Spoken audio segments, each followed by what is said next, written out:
Privately offered alternative investments. What are they? What are the risks? What are the possible rewards, including possible tax rewards? And should they be part of your portfolio? Stay tuned as we discuss all this and more right now on the Retirement Lifestyle Show.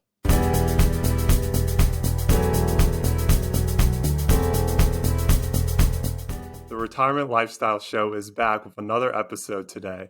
My name is Adrian Nicholson, and I'm joined by my fellow co-hosts, Roshan Loungani and Erik Olson, who just came back from a conference in Nashville, Tennessee, and I'm really excited to hear some of the takeaways that they got from the event today. And just giving our listeners and viewers some insight today, I understand that the markets have been very crazy this year, and there's been a lot of ups and downs. And right now, you're probably experiencing some discomfort from it. So Erik and Roshan are going to share some ideas that they got from the conference today, just to see if this is something that you should look into and consider, just some new ideas that you can explore today, just to see if they have something here that might be a good fit for you. So guys, I'm really excited to discuss this topic with you today. And then later on the episode, I'm going to share with the listeners and viewers why I wasn't able to attend and some really exciting things that have been going on recently. And I'm just really looking forward to this episode. I hope you guys are too. Absolutely. Yeah, Adrian, we missed you. We missed you out there this week, although you had a good reason. Yeah, I had a really great reason, and our listeners and viewers will get to hear the whole story later on in the episode. But I'm also really excited to hear what your takeaways from the conference were. Yeah, so we were at the 15th Arete Wealth Management Conference, which was great to be at and great to see. I remember when the Arete conference was just 2 people, and now we go in there and it's this huge ballroom. So it's great to see. One of the advantages to being the size that we are now as a firm is that we're able to get access to a lot of these different types of investments. And we spent a lot of time looking into and learning about some alternative investments. And what I wonder is are they, I'll use the term, are they back, so to speak, just thinking that with interest rates being higher, really than they've been since '08, and with what's been going on in the markets this year, the fact that they've struggled so much, is there an opportunity in the alternative space, or just from a comparison perspective, is the opportunity greater in the public markets right now after they have had roughly a 30% decline? So let's actually start defining what falls in the alternative category, and then Erik, I'd love your thoughts on my question of where the opportunity lies. But in general, time out, Roshan. Man, I can't believe it. You are so modest. Who we had an award ceremony at the conference. Who got an award? Who got one of the very first awards at the conference, Roshan? Do you remember? Well, Erik, thank you very much. I got an award at the conference. I was really happy and made sure that afterwards I got a nice box to pack it. Now, it is still sitting in my suitcase today. I plan on bringing it in the office tomorrow and putting it up. So yes, thank you very much, Erik. I appreciate that. Yeah. So congratulations, Roshan. Thank you very much, Adrian. You, if I'm not mistaken, you were advisor number 2. Is that right? After the founder? Advisor number 1, technically. Okay. Technically even before the founder. With the firm. Just because the founder and CEO didn't take the advisor title. So if he gets number 1, then I get number 2. Okay. Well, that works. No, that was great. I was there at the table, wasn't expecting it all. And they started making this announcement, and there you go. So that is fantastic. Okay. So now that we've gotten that out of the way, Roshan, let's talk about your question. Pose the question again, because I've completely forgotten what you asked. Well, one other thing worth noting with that is I always skip the last dinner just because it's late and I try to catch a late flight back. So this year I just happened to have not done that. So it was lucky that I was there. But I'm glad I was. So Erik, why don't you give us just a breakdown, a definition of what fits into the alternative investments category? All right. So I'm going to use for a big circle and then a little circle inside it. So the big circle is anything that isn't a stock, bond, or cash is in one sense an alternative investment. So if you said real estate even if it's publicly traded is a real estate investment trust, I think you could say in one sorry very broad definition is an alternative investment. So it would be commodities and other things of that kind. But for purposes of today's conversation, I want to use a narrower framework. Here, I'm not talking about the publicly traded category. I'm talking about privately traded or privately accessible, for the most part, equity in businesses, then also private lending to businesses. That would be private credit generally. Then real estate and infrastructure. Those big four categories are where most of the money is in this private world.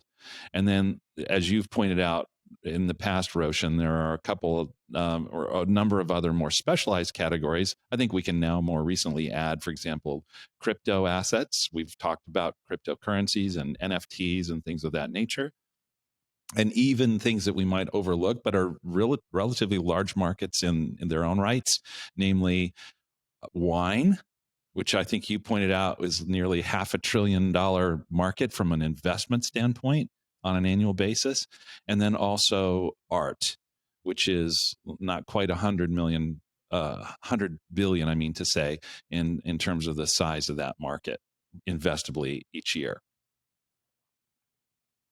Yeah, so the general, as you said, is anything alternative. We will go a little bit more into some of these categories as we discuss it here. But so, Erik, my question though, that I guess I'll ask you and we can discuss is is there an opportunity there now? Just thinking that rates have gone up, you might be able to get some better deals than you could in the past because of that, um, or is the opportunity really in if we're comparing now, granted, you don't have to put all your money in one thing, or is there a greater opportunity in the equity markets right now after they've declined, 30%?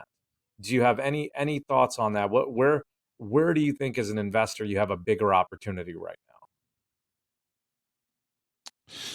now? In terms of the deployment of most of your capital, I would say the public markets are certainly are, if not yet, are soon a very attractive place, or at least much more attractive than they were in late 2021 to deploy capital. I would also say, just at a policy level, I would normally encourage people to think in terms of having the majority of their investable capital that is deployed. There may be times when it's called for to have some of your investable capital in cash to keep some powder dry and wait for the next opportunity. But just as a general policy, I would say it's not probably appropriate for most investors to have a majority of their capital tied up in these illiquid private investments. So on that basis, I would say answer number one is it's more opportune now in the public markets than it was. But even aside from that, generally speaking, I would have a majority of people's capital allocated to public markets anyway. Yeah, and I definitely get that, and you hit on a very important point, the illiquidity factor when you're investing in these alternative investments. And just one of the examples you mentioned, Erik, was lending money to businesses. Well, if you've given a loan to a business that's a 10-year loan, and 3 years in you want your money back, that's not typically an option. So it ends up being illiquid, or at least if there is an option to get your money out, you're usually taking some kind of hit in order to get that money out. So it wouldn't be for all of your capital in either or. I was more thinking rates are up, so you may be able to get better deals in alternatives, but stocks are down, so you may be able to get better deals in stocks. And better may not be the word to use. You can get good deals in both. Where do you think the greater opportunity lies? So, but you bring up another important point, though, from a portfolio perspective as a whole. I think what you're saying, and tell me if I'm mistaken, but having some money in the alternatives makes sense, and you view them as almost two different buckets. Like out of your overall portfolio, this portion goes to alternative, this portion goes to public markets, so that you're not necessarily comparing one versus the other. I think that's right. Although I do think of them as an integrated whole at the portfolio level. But I do think, well, let me just say this, and I'm not saying this because I have to. I'm saying this because I believe it. I don't believe that private investment is appropriate for all investors. I'd even maybe go one step further and say it might be the case that it's not appropriate for most investors. And as a result, the decision to include private investments or these private alternatives in a portfolio is one where probably you should look at that closely with somebody who's, as an advisor. I know this sounds self-serving, but as an advisor who has some experience with alternative investments, to be able to help you arrive at a well-informed personal decision as to whether or not alternative investments of a private nature make sense for you. Having said that, I do think that over the long arc of the last, let's say, 20 some years, if you look at the contribution that private investment can make and has made to clients' portfolios, what you see is that while at an individual holding level, there are higher risks, insofar as you have a more concentrated investment potentially in something that could go really wrong and really disappoint you. At the same time, if you look at the aggregate outcomes from private investments, they act differently than public investments. Public investments, as we know from very recent experience, can have a significant swing in price in a very short period of time. Whereas private investments, that's less likely to happen, and they're not immune from that, but it's less likely. And secondly, in aggregate, not the individual level, but in aggregate, the evidence seems to be that private markets offer a premium for their illiquidity, and as a result, the overall returns to those in aggregate are higher than the private market, or than the public markets, I mean to say, in aggregate. And so for that reason, I think as a policy for some investors, it's really useful to have a judicious allocation to this asset class in a way that limits the risk from any single deal, but does incorporate the potential benefits of different behavior and higher returns from a well-diversified portfolio of these investments. How about you, Roshan? Yeah, yes, Erik. I mean, you're really touching it right here, where there's a lot of components that go into these alternative investments and a lot of things that you have to consider with it. So the planning process and just to see if a certain alternative investment is suitable for you is really important to really exhaust all the possible outcomes and all the possible scenarios on how this should fit for you or shouldn't fit for you is really important to consider. And then how we touched on it earlier, how if it is something that is a good fit for you, just to see what role is it going to play in your portfolios? Is it going to be something that's going to help you diversify more? Is it going to help how is it going to play an important part in your portfolio to help your overall plan is really how this breaks down. So I really appreciate you expanding on that, Erik. Well, Roshan, you might be thinking I'm dodging your question, and maybe I should just acknowledge that I did sort of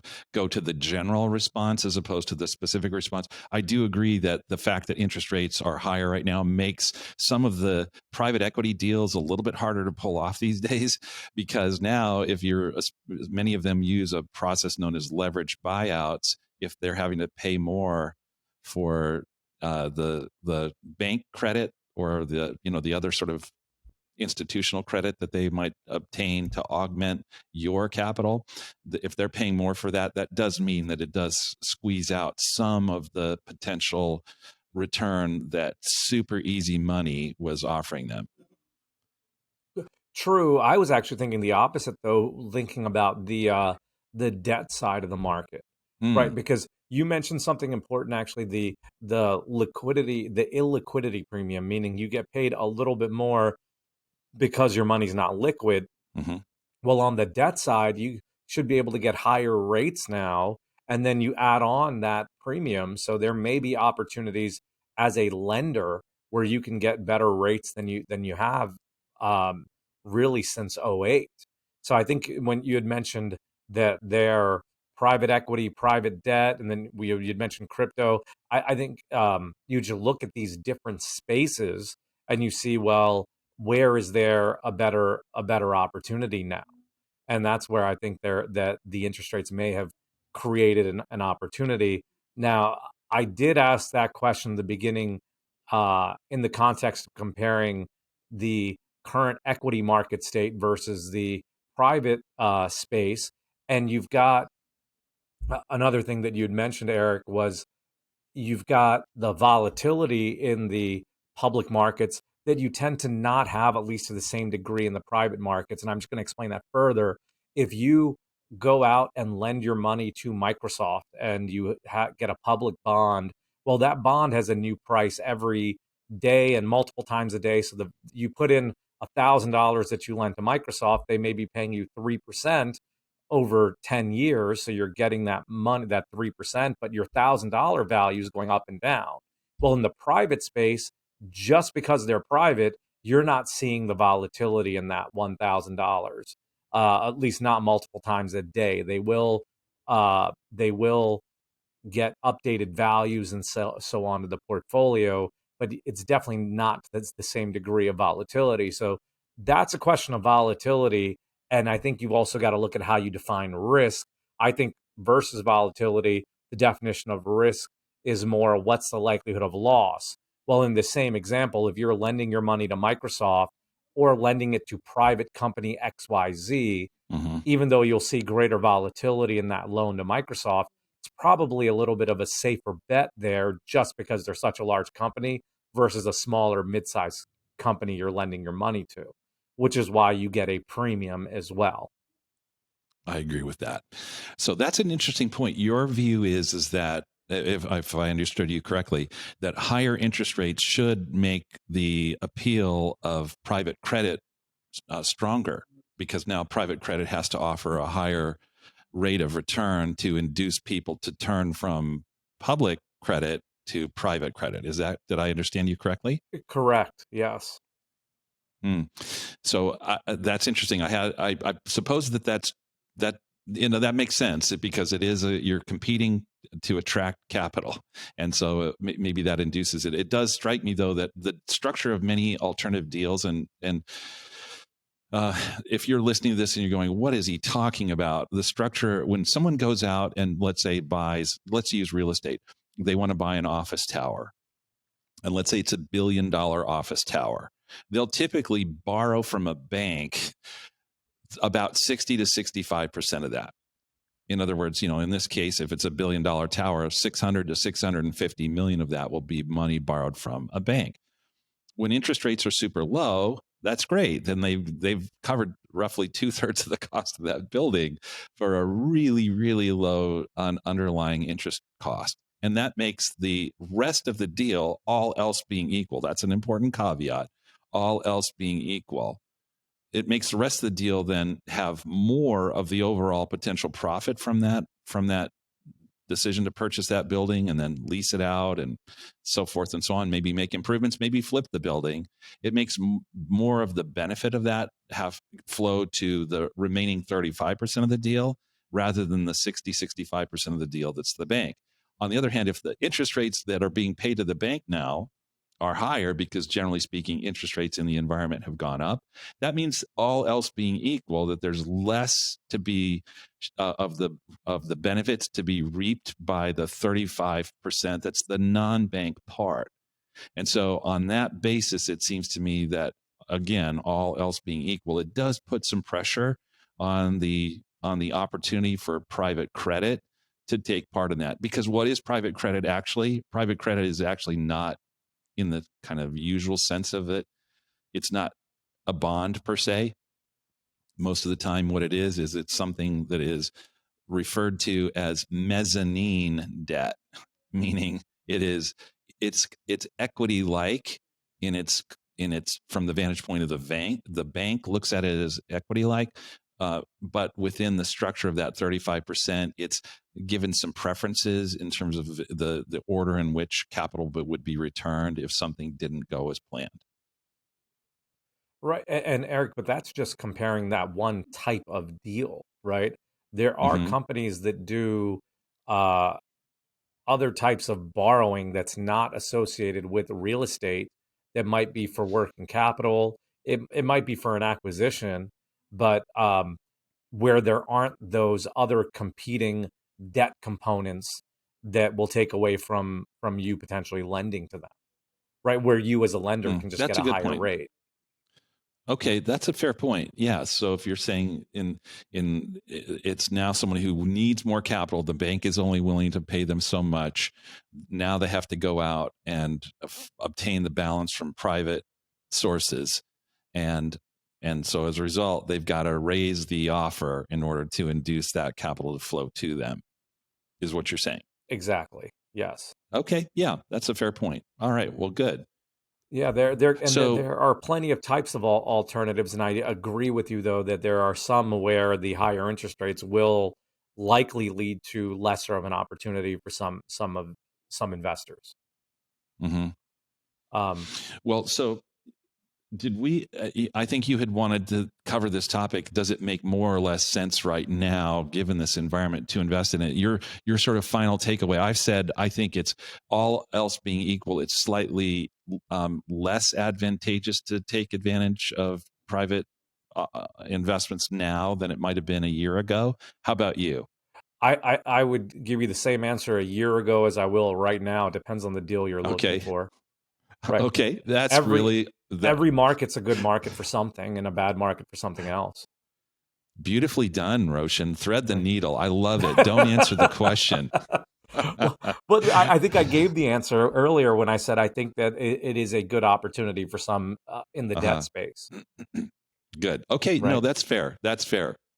Can you review with us? You had reviewed that white paper about returns. Can you share with us some of that information first, and then we'll move on to the Roth conversion aspect?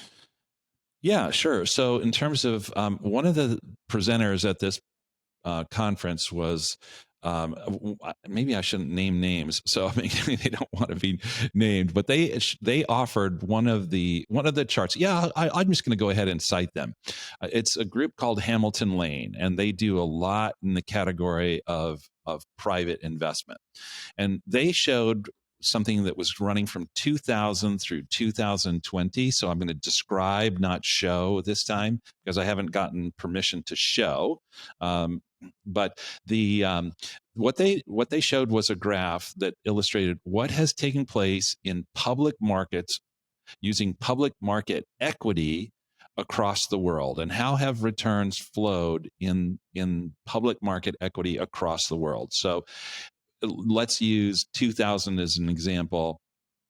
In 2000, the return overall, this is by vintage year, money invested that year, had a forward return of about 3 or 4%. I'm eyeballing it because it's on a chart. And over time, that has steadily increased, and money, the returns to money invested in 2020 wound up having a banner year, and that was somewhere in the neighborhood of about a 20% return in terms of that the forward outcome. But internal rates of return to, in this case, we'll focus on, of those four categories I talked about: private equity, private debt, real estate, and infrastructure. If we look at the first category, private equity, and use something known as, we'll call that by its more specific name, a buyout strategy. Buyout strategies' internal rates of return to investments launched in 2020 had globally, at the deal level, not necessarily at the investor level, but at the deal level, something in the neighborhood of a 40% internal rate of return. So not quite twice what was happening in the global public market for equities. And similarly, on the debt side, in 2020, the Credit Suisse leveraged loan index showed a return of about 10, but private credit internal rates of return were in excess of 20% in 2020. And that sort of relationship of private credit and private debt exceeding public markets returns has been a constant feature going all the way back to the beginning of this chart in 2020 or in the year 2000. That's a little bit of a mixed picture in real estate for a few years back in the late aughts. And then also similarly, a little bit of a mixed picture in the infrastructure comparison between private and public. But on balance, especially if you look at the last decade, it's hands down, the private side has outperformed the public side. So those are some of the, when we talk about that, those are some of the instances in which we can say, all right, well, maybe this makes sense to put something like this in your portfolio. Yeah, and I'd want to dig further into that data, just because I'd be curious as to see how much of an area it covered. I'd only make that point because when you're dealing with this private space, some of these funds can get fairly concentrated.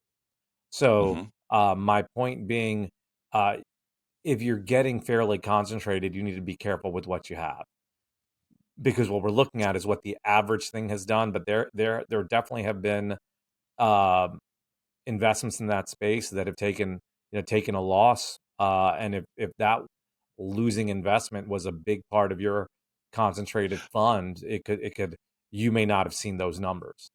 Oh, absolutely. And in fact, I have some scars and cigarette burns from deals that I was part of that go back, let's say, a decade or close to a decade, that maybe started out looking really strong and then didn't end well at all. So I completely agree with the point that you're making that you need to make sure that you're not over concentrating in any one of these things. It's the diversification element that makes those median or sort of average returns that I was just talking about more characteristic of your outcomes. If you load up on something, you could be at one end of the spectrum or the other, probably, either super delighted you had concentration or not so glad at all. So let's talk about first the aggregate comparison between these, and then let's talk about risk control measures for a listener who's thinking, yeah, maybe I should have some private equity or private debt or real estate or infrastructure piece in my portfolio. So if we look at rolling 10-year distributions between 1990 and 2021, and we'll see rolling 10-year distributions in the S&P 500 as an example that are concentrated in that 5 to 10% per year category. That's again from 1990 to 2021. And although there are instances where you've had rolling 10-year returns that have been as high as 20%, but you've also had rolling 10-year returns that have been below 5%. So it's a mixed bag. It just like is true also in private equity. But if you look at sort of the center point or the central tendency within all of that, it is, as I just said, over that 30-year period, the rolling 10-year distributions month by month by month by month, you're looking at somewhere in the 5 to 10% area. In that same 30-year period, private equity had its highs and its lows. Its lows included some rolling 10-year periods that were below zero, but it also had some rolling 10-year periods that were in excess of 25. The median, though, is somewhere in the 10 to 15% area. And so as a result, roughly speaking, about five in this 30-year period, roughly about 5% stronger on a rolling 10-year return basis. For sure. And Erik, I had said some of these funds can be very concentrated. To be a little bit more clear, there are some deals which are single asset deals, right? So when I say what that means is you get a fund where you can take 25,000, 50,000, and you're split up into 100 different deals.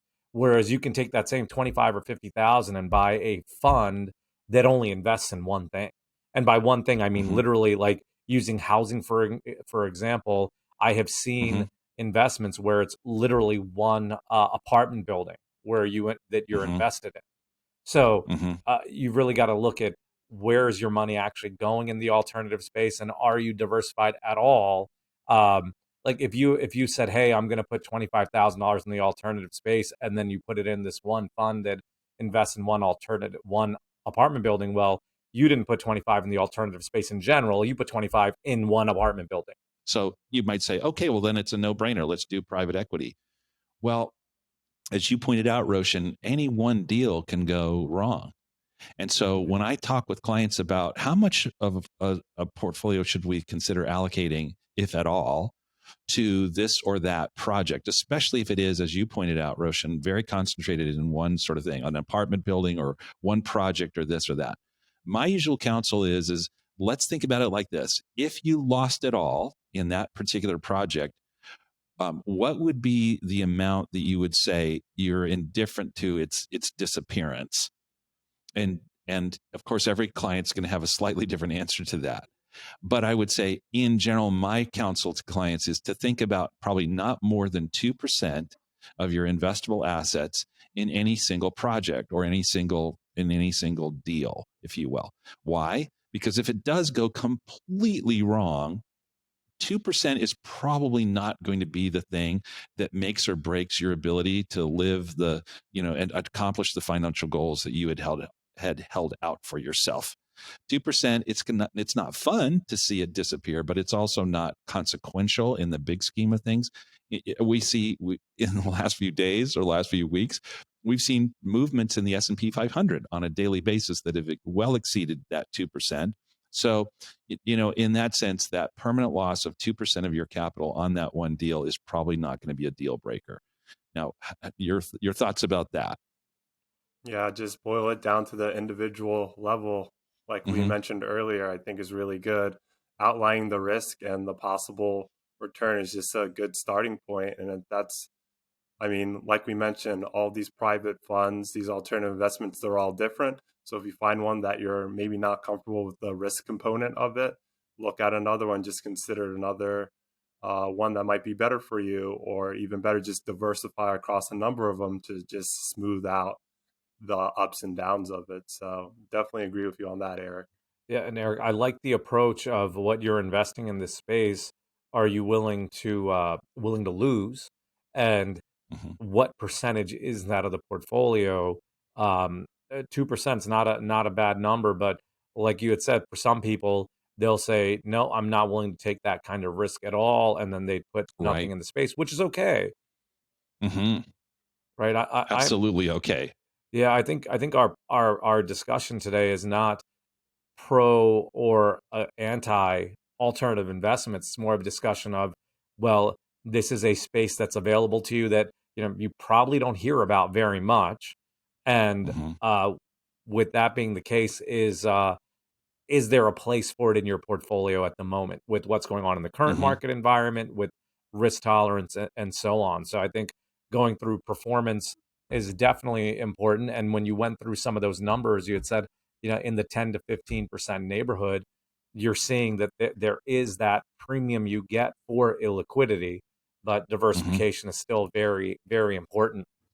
The next Mm-hmm. thing that I want to move on to is just in general. This was a topic of discussion of Roth conversions in general for our regular listeners. You might be getting tired of us talking about it. We've talked about it so much this year, just because there's a great opportunity there with the markets being down. Can you convert at lower valuations and then get the recovery on the other side? And Mm-hmm. Erik, you were going to discuss alternatives in general as being used for the Roth conversion. Will you share that with us? Yeah. So a lot of times the way in which a Roth conversion is approached is as follows. I have some money in my IRA. I sell the things I've invested in. I now have some cash. I move the cash from my IRA to my Roth. Once it's in my Roth, after I've paid the taxes on that converted amount, I then go ahead and invest the cash that's now in the Roth. And from that point forward, all of the growth and all of the subsequent distributions, I'll never pay taxes on that money again. What if you, instead of moving cash over, you could move over an intact investment? Well, that might be appealing, but it might be especially appealing if you knew that given the nature of that investment, that it had an artificially low valuation at one predictable period of its life. Then what you could do is to say, all right, I paid, and I'm just going to make up a number now. I paid just $10,000 for this. I paid $10,000 for this investment. I know that 2 years from now, it's scheduled to be more or less 4,000. That would, and I know that it's scheduled, and barring something that goes awry, that's just part of its normal life cycle. It will be in 4 years, it'll be back to 10,000, and in 6 years, it'll be 15,000 or 20,000. Some number, let's just say 20,000. Wow. If I knew it was going to follow that sort of pattern behavior, I would be waiting and ready to pounce at that 2-year mark when in its scheduled value of $4,000 was released. And at that moment, I would then move the asset from the IRA to the Roth, pay taxes now on a asset I paid 10 grand for, but is now 4 grand, pay taxes only on 4,000 converted, and wait then for 2 more years for it to come back to 10,000 and 2 more years to go to 15 or 20. Well, now you might be saying, that's magical, Erik, but does that exist in the real world? Yes, it kind of does in alternative investments. Why? Because alternative investments, not all, but many, have a predictable period of where they'll initially need to take the amount that they gathered from investors, put it to work before it starts to actually bear fruit. It might be, for example, they go buy some land, then they put up some apartment buildings, then they rent out those apartment buildings. And then once they finally rented out those apartment buildings, only then do they start to get some cash flow. But think about along that journey, once they've bought the land and then have bought the construction materials, but haven't really started to, and they've paid for all the engineering studies and the environmental studies and all the other sorts of things that go into preparing to actually build, how much is that entire investment worth at that moment? That might be the moment when the $10,000 is worth $4,000. So a number of alternative investment providers have said, hey, investors, we're going to help you out. We're going to actually tell you kind of what our expectations are about the point at which this lull in value or this low point in the independently measured value of this project would be, so that if you want to do a Roth conversion, then that would be your best moment to do that. I think that's brilliant. Now, that's not for everybody. But for somebody who's looking to do something like that, if you can have that fairly predictable lull before it starts to all come together and then generate cash flow, that idea works really, really well. Well, I mean, and you had said in your example, Erik, the initial conversion is 10,000. I'm sorry, initial investment in this example was 10,000, correct? Mm-hmm. Mm-hmm. So if you converted first and you paid, let's just say, a third in taxes, that's 3,300 in taxes. Mm-hmm. If you buy the investment, let it devalue, and then convert when it's 4,000, well, now a third in taxes is only about $1,200. Mm-hmm. So you save $2,000 in taxes on the federal level in that example. Yeah, so that's where I think that's a really good opportunity. So just a note, if you're looking at the alternative space, definitely be thinking about which account you'd want it in, and is this kind of conversion strategy something that could be useful for you. Finally, we had one other takeaway, Erik, that you were going to discuss as well, which Mm-hmm. was the semi-liquid private equity space. That's Mm-hmm. that's a whole new innovation. Can you discuss that a little bit? Yeah. So until now in this conversation, we've made this sharp distinction between public and private. But some of the providers, or at least the organizers of many of these private equity and private debt opportunities, recognize that the simple fact that the minimums in some investments are so extraordinarily high, and the risk of individual project failure is also an issue for some investors. What they've done is they said, could we solve for two problems at the same time by creating essentially a large fund of many of these investments? And so what they've done what we're starting to see emerge, let's put it that way, is a concept known as, in some cases, it's known as an interval fund. And in other cases, it has slightly different properties than this, but it's essentially the same thing. It's a fund in which the minimums can be very low, let's say $25,000. And within that fund, just as is true in, let's say, an exchange traded fund or a mutual fund, where you have your capital is allocated out to hundreds, possibly even thousands of publicly traded companies. In this case, your capital could be allocated out to dozens or even hundreds of private debt or private equity opportunities. As a result, you're not subject in the same way that you might otherwise be if you were making a direct investment into the individual project risks. You're aggregating their risks and taking more the risk of the asset class as a whole. Plus, because it's in this structure, you also have the opportunity. This is the third benefit. So one I've indicated is low minimums. Number two is high diversification. And now here's the kicker, is that there are times in the life of these funds where they let people have an off-ramp, even though the many, many projects inside them haven't necessarily come to conclusion yet.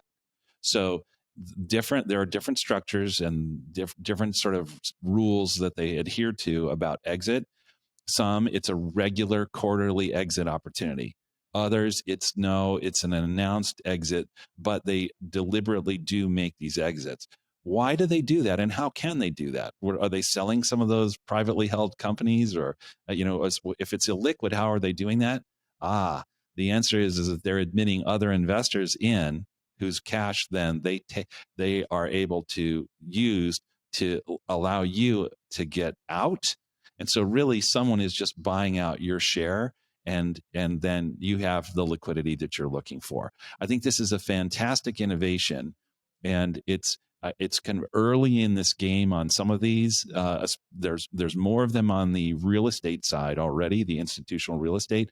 There hasn't been the same opportunity on the private equity side, but with the emergence of these, I would expect that over the course of the next year and two, I, at least as an advisor, will be increasingly using these devices to help clients who don't want to make necessarily an overly large commitment to any single project and are put off by the concept of having their money tied up for potentially years. This, I think, makes a really attractive alternative to that sort of a structure. It does. I'll tell you, the one thing I'd want to research, this information is so new for us that I'm speaking just for me, Erik. I haven't had time to dig deeper into any of these different investments, right? So I don't know if you've had, but two things I'd want to dig deeper into on this kind of concept. I do love the idea, but one is how, if at all, can they limit your liquidity? Like, is this something that's locked in on a certain time period, like some interval funds are, or is this something that is completely up to management of the fund's discretion? And then the second thing is, what are the fees? I've seen some similar products in the past, and what they've had is additional layers of fees that you're charged. And it's not just to create the liquidity, it's just that what they are is a fund of funds. So you're paying their management fee plus for all the funds underneath them that they're investing in. So I'd want to make sure that the costs are worth the benefit. Absolutely. And every product sponsor has the right to set whatever fee structure they want. And of course, the people who form these funds also have the right to reject inclusion of those sponsors into their mix, precisely because they judge their fees to be too high.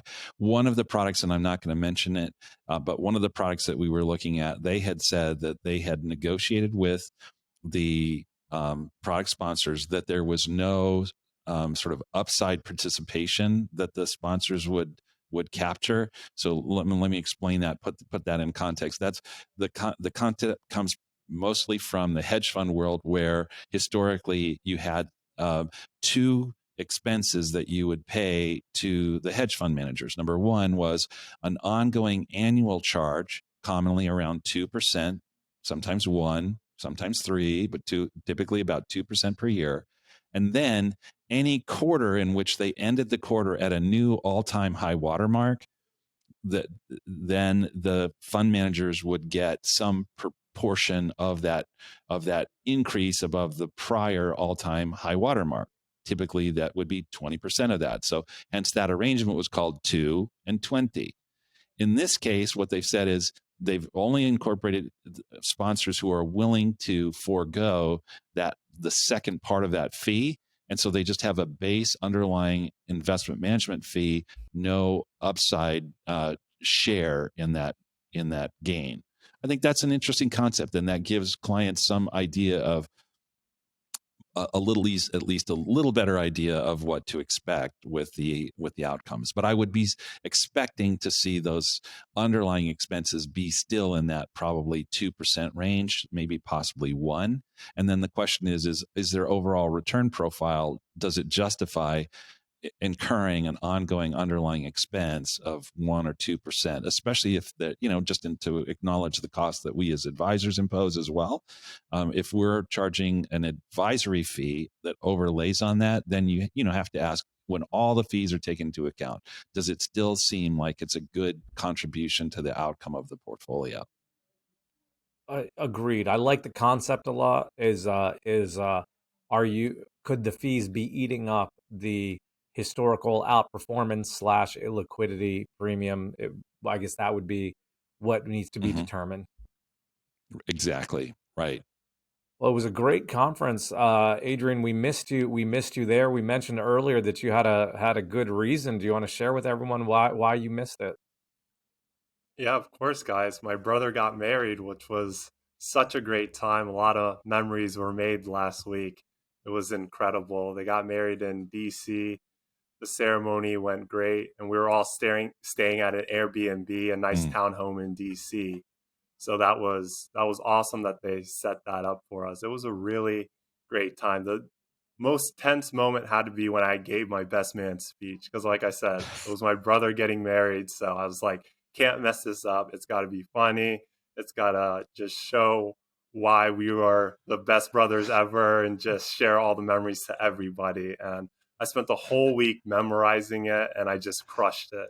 It. Everybody was laughing and enjoying it. So that part went really, really great. Congratulations. Adrian, now the pressure's on him. He's got to give that best man speech for your wedding in a few weeks.